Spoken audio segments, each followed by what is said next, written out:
सोनीपत में आगामी नगर निगम चुनावों को लेकर भारतीय जनता पार्टी पूरी तरह चुनावी मोड में आ गई है।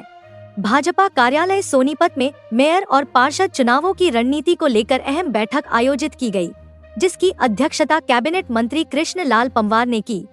बैठक में वार्ड स्तर से लेकर मेयर चुनाव तक की तैयारियों और संभावित उम्मीदवारों पर मंथन हुआ। मंत्री ने कार्यकर्ताओं से रायशुमारी करते हुए कहा कि भाजपा जमीन से जुड़े और जिताऊ उम्मीदवारों को ही मैदान में उतारेगी।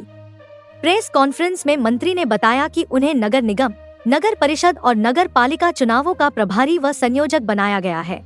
टिकट वितरण में आम जनता और कार्यकर्ताओं की राय को प्राथमिकता दी जाएगी।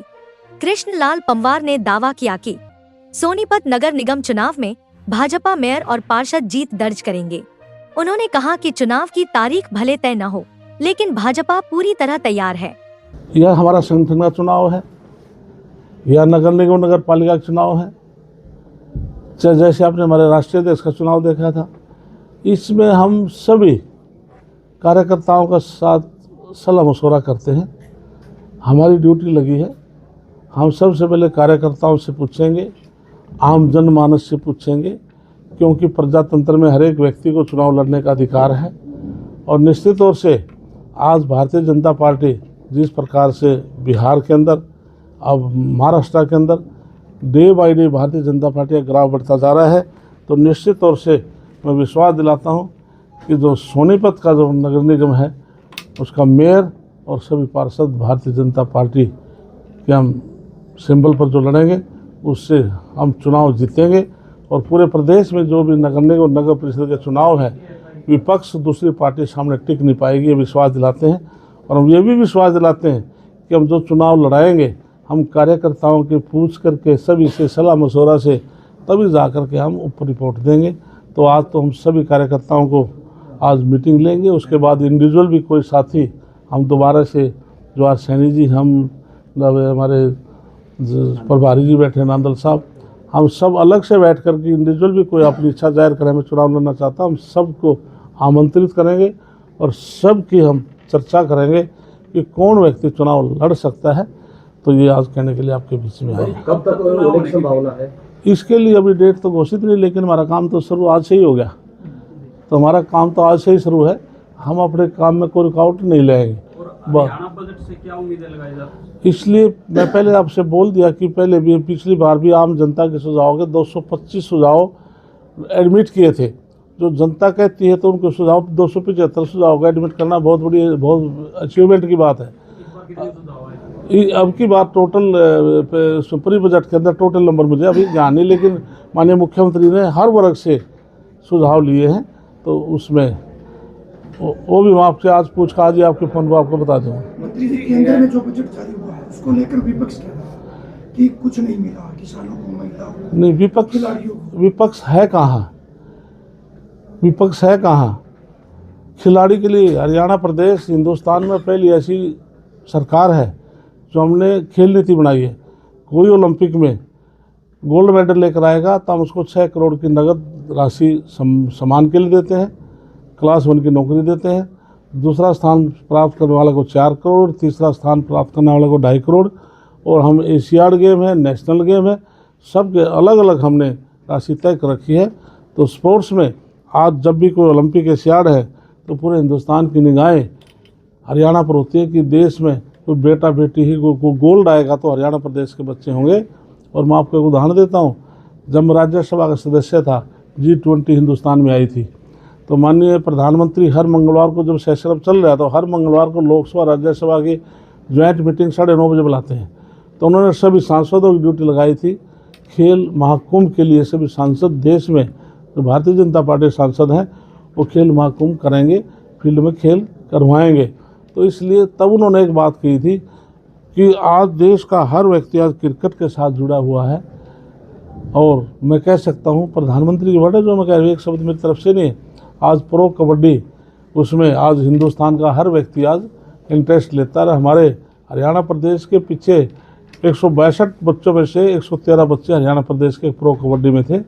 और अभी मेरे विधानसभा का बच्चा 1,54,25,000 में बोली पर गया है। तो इस प्रकार से उन्होंने ये एक बात कही, मैं ये भी कह सकता हूँ कबड्डी में हरियाणा नंबर 1 है। अब चाइना वर्ल्ड कप हुआ था, एशियाड हुआ था, उसमें हिंदुस्तान का गोल्ड आया, 50% लड़कियाँ हरियाणा की थी। ईरान टीम लड़कियों गई थी, वहाँ से गोल्ड आया। उसके बाद ढाका में भी महीना पहले कबड्डी की थे, उसमें गोल्ड आया। तो और इसी प्रकार से परसों ही नेशनल चैम्पियनशिप थी 3 दिन पहले, उसमें हरियाणा की लड़कियां 34 साल पूर्व और दूसरी बार गोल्ड रेलवे से छीनने आया, तो हरियाणा की लड़कियों ने छीनता है। परसों ये गोल्ड हरियाणा को आया। हरियाणा के खिलाड़ी आप कह रहे हैं कि गोल्ड पे गोल्ड जीत रहे हैं, लेकिन दीपेंद्र हुड्डा एक बात कह रहे हैं, आप भी मानते हैं कि हरियाणा में खेलों का बजट फिर इतना कम क्यों? गुजरात में हरियाणा इसलिए दीपेंद्र हुड्डा से ये पूछा जाए, जब वो भूपेंद्र सिंह हुड्डा सरकार छोड़कर गए थे, मैं थैंटिक तो हूँ लेकिन मुझे लगभग पता है 80-83 करोड़ रुपया खिलाड़ियों को जो देना था वो भी पेंडिंग था, वो भी माननीय मनोहर लाल सरकार ने आकर दिया है।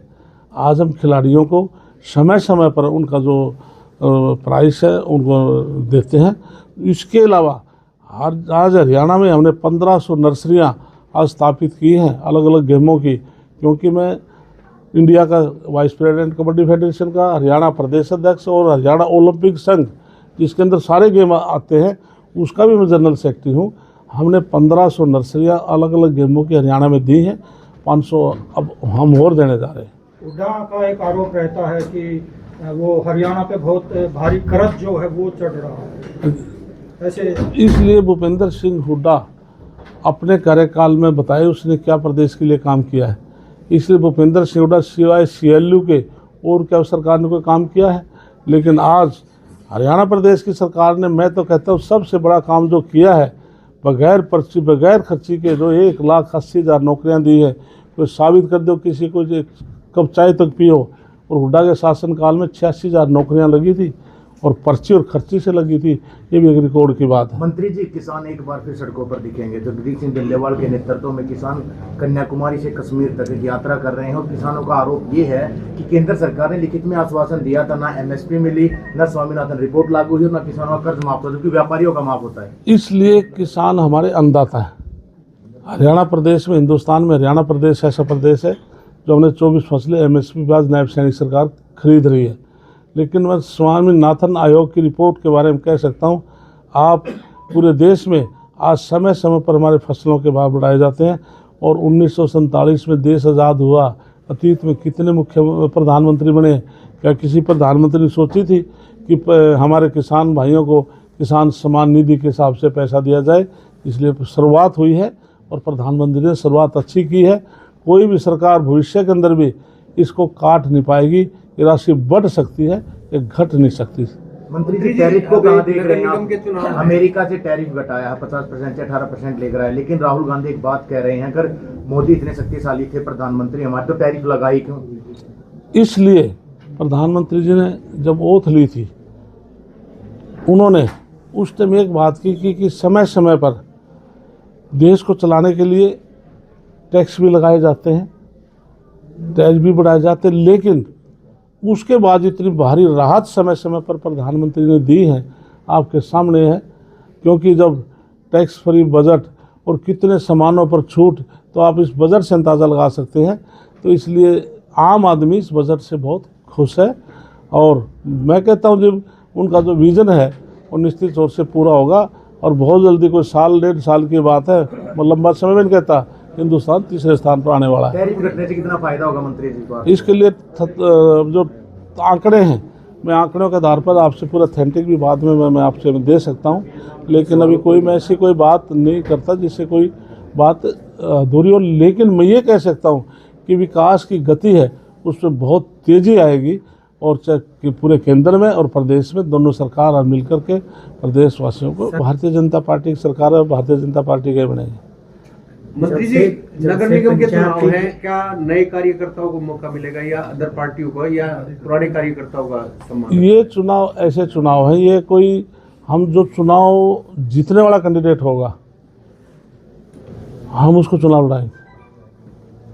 पंचायत की तरफ से जो अवैध कब्जे थे उनको अवैध करने के लिए सरकार हाँ। एक अच्छा सवाल किया आपने। लेके आई है, उसके बाद पंचायत अधिकारी जो सरपंच है वो ही कब्जा करने के मामले सामने आने लगे हैं। कई सरपंचों के मामले आए हैं, उसको लेकर आप इसके लिए आपने अच्छा सवाल किया कि विधानसभा के अंदर मैंने बिल पेश खुद किया था माननीय मुख्यमंत्री को जाके आप बिल पेश करो, क्योंकि पूरे प्रदेश में जो गरीब आदमी है जिन्होंने गलती से ग्राम पंचायत की ज़मीन में मकान बना लिए, हमने 2004 से जो उन काबिज थे वो तालाब में ना हो, फिरनी में ना उनका घर आता हो, या एग्रीकल्चर लैंड में ना हो, हमने 500 गज तक का हमने अलाउ किया है।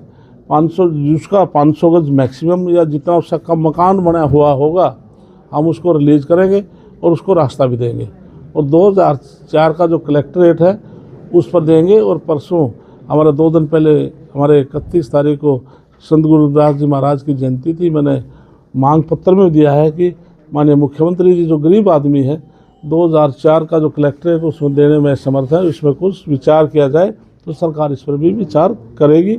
और निश्चित तौर से जैसे आपने कोई काबिज की बात की है, कोई हमारे संज्ञान में कोई नया कब्जाता है, चाहे कोई सरपंच है, चाहे आम आदमी है, कोई कितना बड़ा व्यक्ति हो, हम सरकारी ज़मीन पर कब्जा नहीं होने देंगे।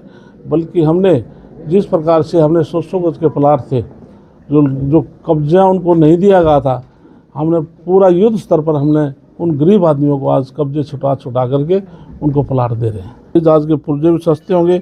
निज जो सबसे अच्छा काम किया, निज उपयोग में आने वाला जो सामान है उसमें काफ़ी राहत दी है, जिससे कि आम आदमी को उसको लाभ मिले। और जो इनकम टैक्स है उसमें कोई छूट नहीं दी है, वो एज इट इज़ रहेगा, जिससे कि पूरे देश के अंदर जो हमारा विकास की गति है उसमें किसी प्रकार की गति ना आए।